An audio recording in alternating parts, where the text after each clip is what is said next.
ছোটবেলা থেকেই আমার যেকোনো বাটা বা ভর্তা খেতে খুব ভালো লাগে। আর কাঁঠালের বীজ তো আমার খুব পছন্দের।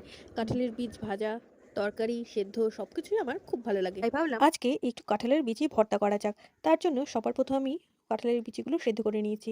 তারপর কড়াইতে সর্ষের তেল গরম করে তার মধ্যে 3টে শুকনো লঙ্কাও ভেজে তুলে নিলাম। ওই তেলের মধ্যেই কালো জিরে ফোড়নে দিয়ে তারপরে ওর মধ্যেই গোটা কয়েকটা রসুন দিয়ে একটু ভাজা ভাজা হয়ে এলেই ওর মধ্যে আমি দিয়ে দেবো কিছুটা পরিমাণে পেঁয়াজ কুচি। পেঁয়াজ কুচি দিয়ে আবার সুন্দর করে একটু ভেজে নিয়ে তারপর শিলনোড়াতে আগে থেকে সেদ্ধ করে রাখা ওই বিচিগুলো দিয়ে তার মধ্যে আগে থেকে ভেজে রাখা শুকনো লঙ্কা আর আগে থেকে ভেজে রাখা পেঁয়াজ এবং রসুনগুলো দিয়ে সবটা খুব ভালো করে বেটে নিতে হবে। আর তোমরা তো জানোই শিলনোড়ায় বাটা ভর্তার একটা আলাদাই স্বাদ। বাটা হয়ে গেলে ওপর থেকে আবারও কিছুটা পরিমাণে সর্ষের তেল এবং লবণ দিয়ে ভালো করে মাখিয়ে নিলেই কাঁঠালের বীজের ভর্তা একদম রেডি। এবার গরম গরম ভাতের সঙ্গে কাঁঠালের বীজের ভর্তা উফ, অসাধারণ খেতে লাগলো। আজকে তো এক হাতা ভাত আমি এই কাঁঠালের বীজের ভর্তা দিয়ে একটু বেশি খেয়ে নিয়েছিলাম। তোমাদের রেসিপিটি কেমন লাগলো অবশ্যই কিন্তু একবার কমেন্টের মাধ্যমে জানিও।